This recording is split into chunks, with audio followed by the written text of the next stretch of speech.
De que Dios si no le ha hablado todavía, le va a hablar en esta mañana. Y a mí me está hablando hace rato. Y seguirá hablando. Aleluya. Constantemente nuestra fe es puesta a prueba. En un siglo donde somos bombardeados por un sinnúmero de información al toque de una pantalla, es sumamente difícil no prestar atención a un montón de ataques a nuestra fe y mantenernos firmes, más aún que recibirlo es mantenernos firmes ante él. Muy difícil.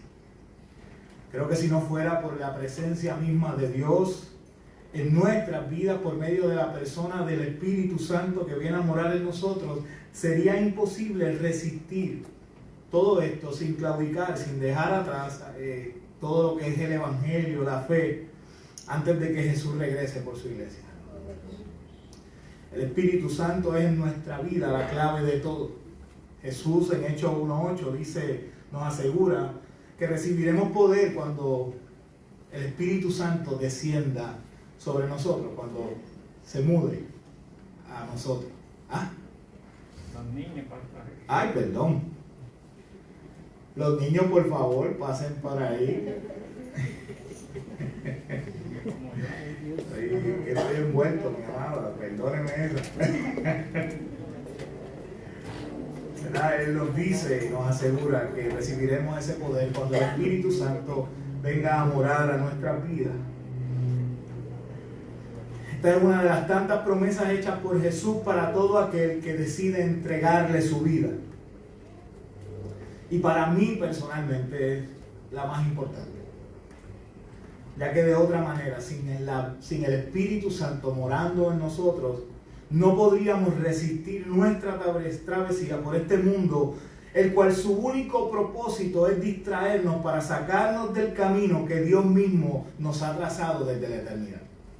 Así que la única manera que podemos resistir todo esto es con su presencia en nosotros.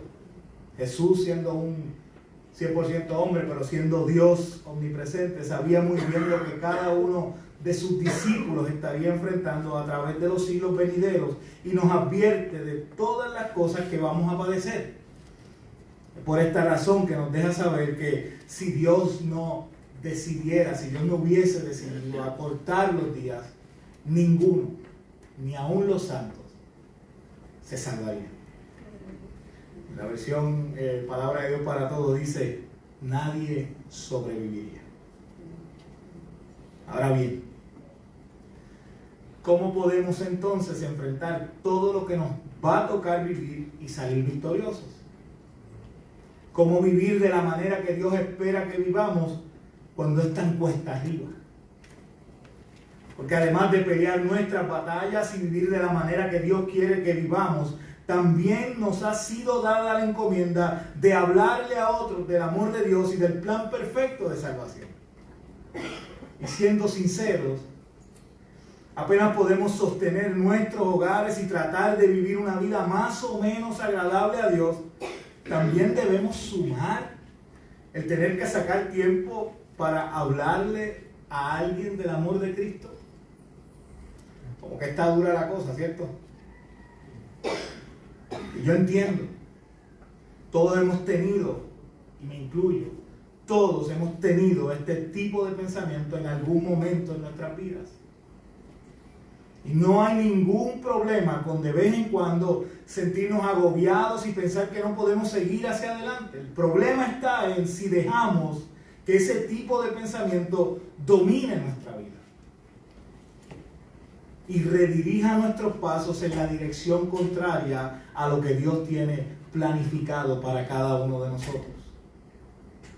Es un grave problema si dejamos que nuestros pasos nos dirijan camino de Maús. Y tal vez le suene extraño este término, pero dentro de poco comprenderás a qué me refiero, o por lo menos es lo que entiendo Dios espera que suceda en el día de hoy. Que podamos comprender este término. Así que acompáñenme a leer la palabra del Señor en Lucas 24, 13 al 34, y le voy a pedir que se ponga en pie de la manera en que pueda, en reverencia a su palabra. Ya que luego vamos a estar un poquito sentados. Lucas 24, 13 al 34 va a estar, si de ser posible no va a estar. Porque no se ve, si en el fondo no se ve. Ah, eso es la cuestión. Okay. Así que nada, voy a estar leyendo de la nueva traducción viviente, Lucas 24, 13 al 34. No lo tengan, dicen amén. Amén. Si se le hace un poquito complicado seguir la lectura por la versión, pues miren, tranquilamente escuchen. ¿Está bien? Lucas 24, 13 al 34, y leemos en el nombre del Padre, del Hijo y de su Espíritu Santo y del pueblo que Cristo viene a buscar pronto. Dice: amén. Amén, amén. Ese mismo día, 2 de los seguidores de Jesús iban camino al pueblo de Emaús, a unos 11 kilómetros de Jerusalén. Al ir caminando, hablaban acerca de las cosas que habían sucedido. Mientras conversaban y hablaban, de pronto Jesús mismo se le apareció y comenzó a caminar con ellos. Pero Dios impidió que lo reconocieran. Él, Jesús, les preguntó: ¿de qué vienen discutiendo tan profundamente por el camino? Se detuvieron de golpe, con sus rostros cargados de tristeza. Entonces uno de ellos, llamado Cleofas, contestó: tú debes ser la única persona en Jerusalén que no oyó acerca de las cosas que han sucedido allí en los últimos días. ¿Qué cosas?, preguntó Jesús. Las cosas que le sucedieron a Jesús, el hombre de Nazaret, le dijeron. Era un profeta que hizo milagros poderosos y también era un gran maestro a los ojos de Dios y de todo el pueblo. Sin embargo, los principales sacerdotes y otros líderes religiosos lo entregaron para que fuera condenado a muerte y lo crucificaron. Nosotros teníamos la esperanza de que fuera el Mesías que había venido para rescatar a Israel. Todo esto sucedió hace 3 días. No obstante, algunas mujeres de nuestro grupo de seguidores fueron a su tumba esta mañana temprano y regresaron con noticias increíbles. Dijeron que el cuerpo había desaparecido y que habían visto ángeles quienes le dijeron que Jesús está vivo. Algunos de nuestros hombres corrieron para averiguarlo y efectivamente el cuerpo no estaba, tal como las mujeres habían dicho. Entonces Jesús les dijo: qué necios son. Les cuesta tanto creer todo lo que los profetas escribieron en las Escrituras.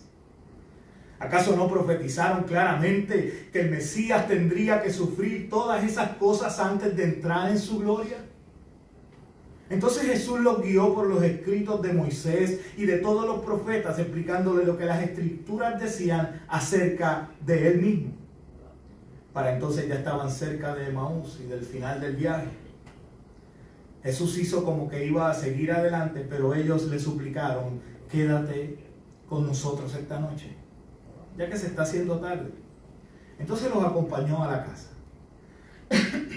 Al sentarse a comer, tomó el pan y lo bendijo. Luego lo partió y se lo dio a ellos. De pronto se le abrieron los ojos y lo reconocieron. Y en ese instante Jesús desapareció. Entonces se dijeron el uno al otro: ¿no ardía nuestro corazón cuando nos hablaba en el camino y nos explicaba las Escrituras? En menos de 1 hora estaban de regreso a Jerusalén. Allí encontraron a los 11 discípulos y los otros que se habían reunido con ellos, quienes decían: el Señor ha resucitado. Se le apareció a Pedro. Padre, es tu palabra la que tenemos frente a nosotros. Ella de por sí contrita el corazón. Y te pido, Dios, que sea tu Espíritu Santo ministrando a nuestras vidas en esta mañana, como lo ha hecho a mí. Que cada uno de los que esté aquí comprenda la verdad que tú quieres que entendamos en el día. En el nombre de Jesús. Amén.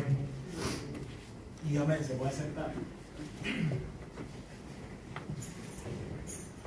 Los sucesos relatados en esta porción de las Escrituras ocurren el mismo día en que Jesús resucitó. Estos dos hombres eran de ese grupo que se mantuvo con Jesús hasta el final. Posiblemente no desde el día 1, pero sí podemos darnos cuenta por su conversación que conocían muy bien a aquel que seguían. Estuvieron con el grupo hasta esa mañana de domingo en el que las mujeres aquellas que salieron temprano a preparar el cuerpo de Jesús regresaron llenas de alegría por lo que aquel ángel les había dicho. Allí en aquel sepulcro que encontraron vacío.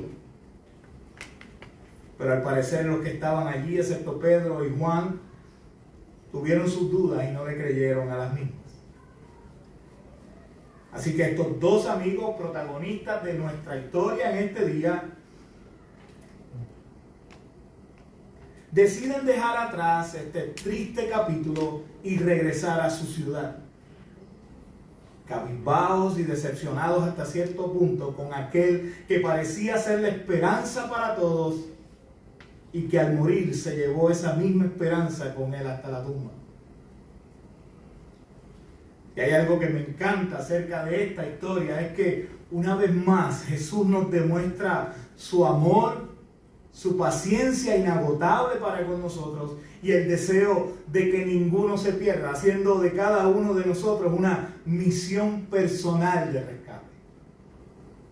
Jesús se le une a aquellos dos hombres en el camino. Y debemos tener algo bien claro. Estos dos hombres no eran del grupo de los 12, de ese círculo cerrado de amistades de Jesús, pero eran igualmente importantes para él. Y Jesús les iba a enseñar a aquellos dos una lección que cambiaría sus vidas para siempre. Así como espero que cambie la vida de muchos aquí hoy. Si hay algo que Dios quiere que entendamos bien, y más en esta historia, pero en toda la historia de su vida, es cuánto Él ama a cada uno de los suyos de manera individual. También que su amor no hace acepción de personas y que no solo debemos saber todo esto acerca de Él y de su amor como si fuera una información necesaria para este examen final, porque si no nos colgamos, sino que debemos procurar experimentar en nuestras vidas todo esto. Vemos que Jesús no les revela quién es hasta el final. Por ahora es un completo desconocido para ellos que se les une en el camino y que solo quieren entrar en la conversación, saber de qué están hablando y qué es aquello que les causa esa tristeza profunda que se le nota a plenas luces en el rostro. Y ahí viene Cleofas, uno de ellos, y comienza a desahogarse. Le cuenta con lujo de detalle lo que había sucedido en Jerusalén, cómo las autoridades gubernamentales y religiosas habían entregado a muerte a un profeta poderoso en obra y en palabra delante de Dios y de todo el pueblo llamado Jesús, ese mismo, el de Nazaret.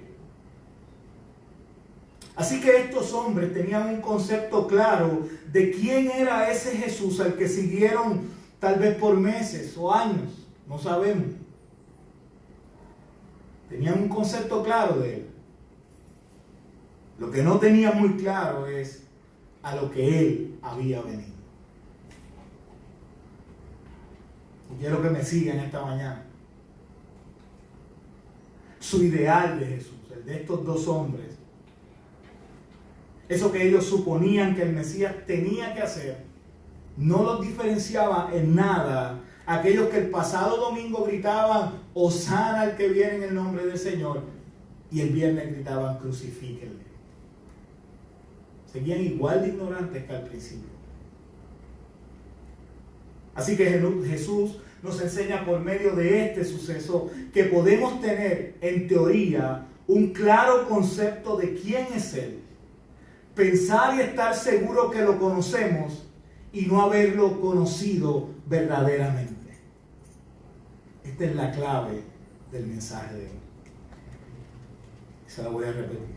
Podemos tener en teoría un claro concepto de quién es Él, pensar y estar seguros de que lo conocemos y no haberlo conocido verdaderamente. Lamentablemente, hoy día hay gente llenando las bancas de las iglesias por años y décadas. Es más, hay líderes y ministros que todavía no han conocido verdaderamente a Jesús. Conocen al Jesús de la Biblia, pero no a ese que camina a nuestro lado aún en los momentos más tristes. Aquellos hombres fueron decepcionados por el Jesús que nunca conocieron ni aún caminando con él. Albergaban la esperanza de que fuera aquel libertador político del pueblo oprimido, cuando Jesús en ninguno de sus discursos registrados hace alusión a que vendría a dirigir al pueblo de Israel a una revolución. Ni aún las profecías que hablaban de él hacían alusión a esto. Aquellos dos, como muchos hoy día, no prestaron atención a las palabras de Jesús. Y cuando no le prestamos la atención necesaria a lo que nos dice aquel que quiere que le conozcamos, nunca lo haremos. Les advierto algo en este día, y recíbalo de parte de Dios. Nuestra salvación está en juego si no procuramos conocer a nuestro Salvador y tener una experiencia real con Él. Así de serio este asunto. Jesús los escucha con atención cuando va caminando con ellos. Me imagino pensando para sí, bueno, por lo menos saben mi historia. El resumen de mi vida lo han dado bastante bien. Pero a su vez también lo puedo ver sentir gran frustración cuando escucha su versión incrédula de lo ocurrido en la mañana con aquellas mujeres. De cómo cuando aquellas mujeres no vieron el cuerpo de Jesús en la tumba, vinieron contando una absurda historia de un ángel que se les apareció y les dijo que había resucitado. No creyeron lo que las mujeres dijeron. Lo que me demuestra que no habían escuchado nada de lo que Jesús les había dicho. Y no estoy hablando de lo que le dijo en meses o años anteriores cuando estuvieron caminando con Él. Porque eso se puede olvidar según va transcurriendo el tiempo, las experiencias, todo lo que vivieron con Él. Pero no prestaron atención a lo que les había dicho semanas antes. Mateo 20, 17 al 19 dice: subiendo Jesús a Jerusalén, tomó a sus 12 discípulos aparte en el camino y les dijo: he aquí, subimos a Jerusalén, y el Hijo del Hombre será entregado a los principales sacerdotes y a los escribas, y le condenarán a muerte, y le entregarán a los gentiles para que le escarnezcan, le azoten y le crucifiquen, mas al tercer día resucitará. Ustedes pueden estar seguros que aunque se los dijo a los 12 apartes en ese momento, en algún momento, luego que pasaron los eventos, o en medio de ellos, tuvo que haber saltado en la conversación esta impactante información que les habían dado. Pueden estar seguros que no escucharon esto.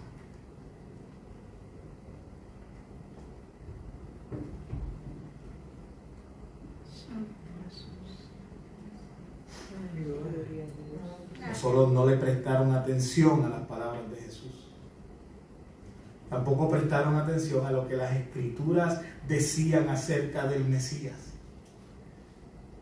Es ahí donde Jesús los confronta con la misma palabra. Vemos cuando Jesús le dice en la conversación, sin todavía demostrar que es Jesús, pero les baja pesado a este desconocido, a estos dos, le dice: qué necios son. ¿Les cuesta tanto creer lo que los profetas escribieron en las Escrituras? ¿Acaso no profetizaron claramente que el Mesías tendría que sufrir todas esas cosas antes de entrar en su gloria? Y entonces Jesús los guía por la misma palabra, los escritos de Moisés y de los otros profetas, explicándole todo lo que dicen las Escrituras acerca de Él mismo. El autor hablando de su libro. Les llama necios, insensatos, faltos de comprensión. Les dice tardos de corazón. no comprendían aquello que las profecías estaban diciendo. Aunque algunos teólogos tratan de disfrazar este momento, la frustración era evidente en Jesús. Una vez más retumban en mi mente las palabras que repetidas veces usaba con sus discípulos: ¿hasta cuándo he de estar con ustedes? Lo que Jesús critica de aquellos hombres es que aunque conocían la palabra, no habían visto a Jesús en ella. El Mesías profetizado en todo el Antiguo Testamento es uno que traería paz y libertad por medio de su sufrimiento y su muerte,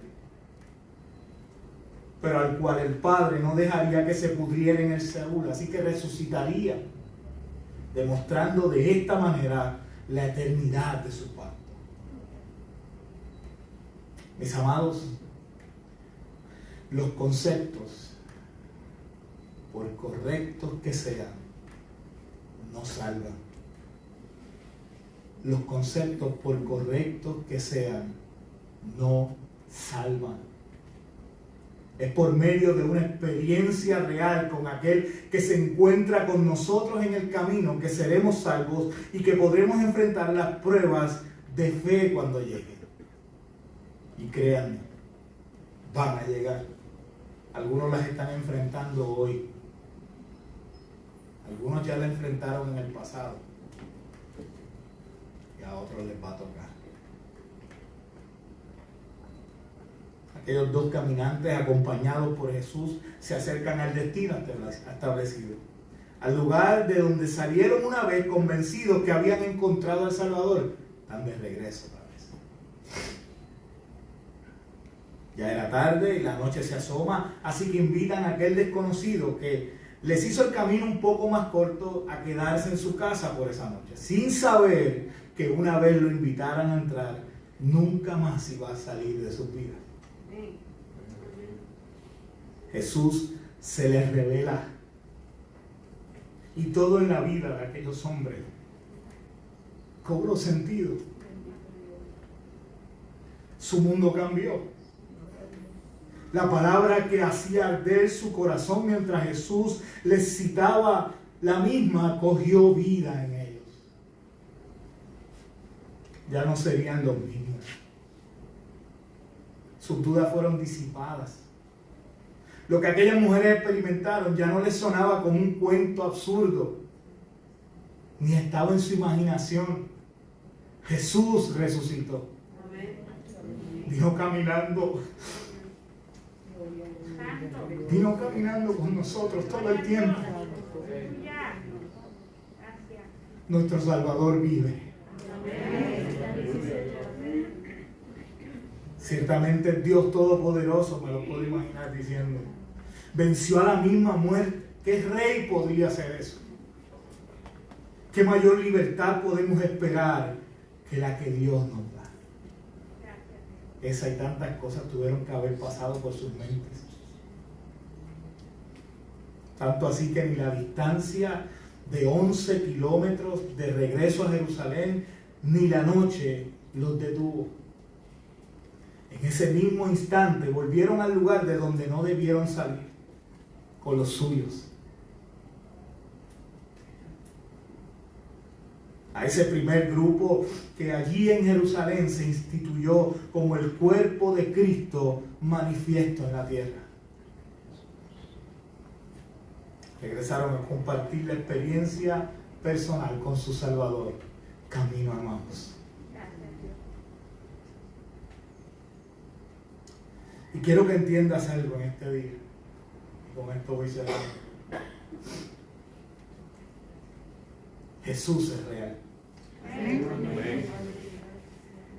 Su sacrificio por amor a nosotros fue real. Su resurrección es real. La promesa del Espíritu Santo morando en todo aquel que crea y le reciba es real. Pero hoy tú puedes tener un claro conocimiento de todo esto y no haber tenido una experiencia real de conversión. Solo el concepto. Jesús desea revelarse a nuestras vidas como lo hizo aquellos dos en su casa, partiendo el pan. Pero solo lo hará si le pides que entre a tu vida como entró a la casa de aquellos dos. Y no estoy hablando de un llamado más de domingo. Sé que el 100% de los que están aquí son la iglesia. Pero nuestra fe es probada constantemente, como dije al principio. Y quien más la pone a prueba somos nosotros mismos. Nos cuestionamos si todo esto es cierto. La resurrección.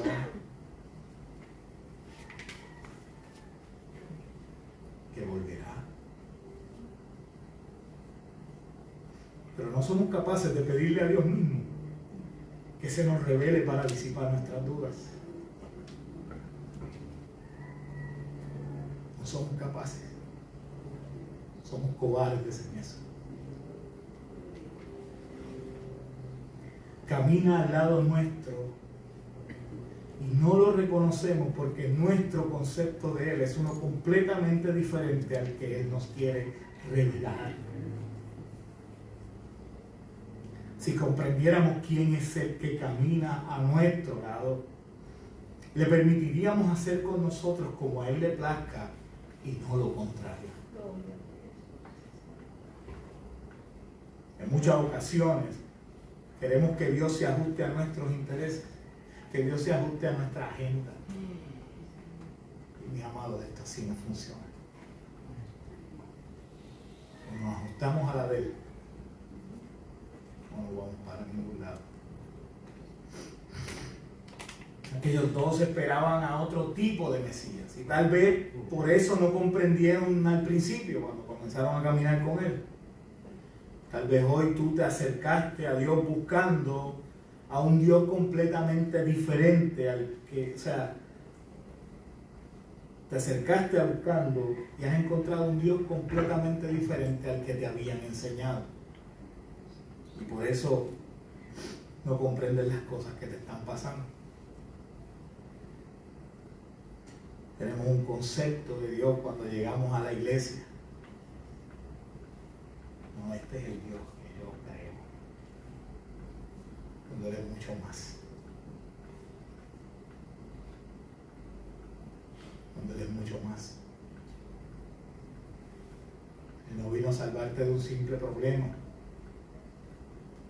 Él vino a salvarte.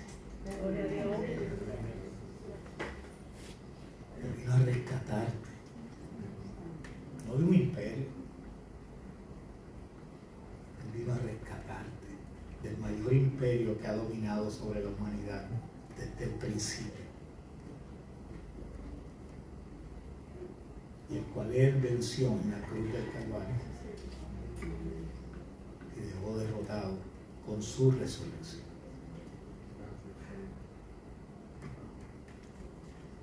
Ese es el Dios que camina con nosotros. Tal vez hoy tú vas, caminas aquí dentro de la iglesia. Esto es lo único, hasta aquí llegué, me tengo que conformar con esta vida de aquí en adelante. Cuando Dios tiene tanto para ti. Dios quiere que comprendas que Él tiene un plan precioso preparado para tu vida y la mía. Hace 6 años yo jamás pensé que estuviera en una iglesia pastoreando.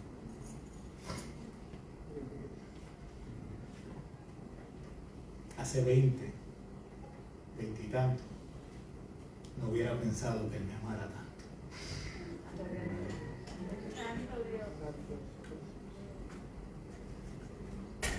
Gracias, Señor, gracias. Y hoy, no sé qué tiene para mí mañana, pero sé que es algo grande.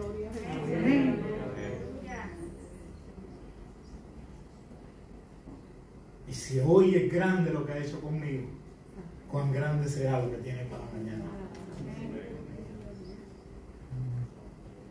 Pero tenemos que procurar experiencia real con Él. No te conformes con conocer lo que la Biblia dice de Él. Pídele que se revele a tu vida.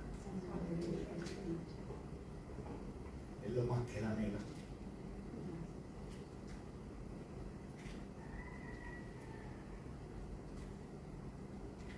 Es lo más que Él anhela. Inclina tu rostro ahí donde está.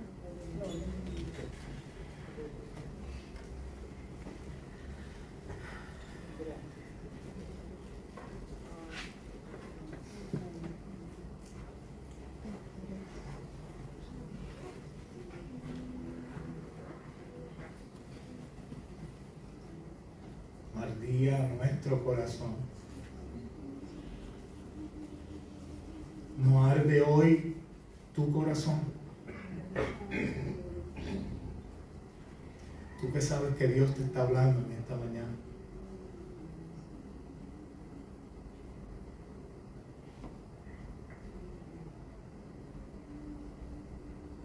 Tú que tal vez has puesto a duda todo lo que has aprendido, el concepto del Dios que conocías hasta hoy.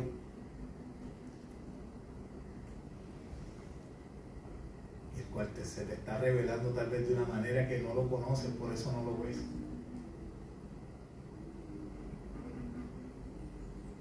Hoy Él desea sentarte a la mesa contigo.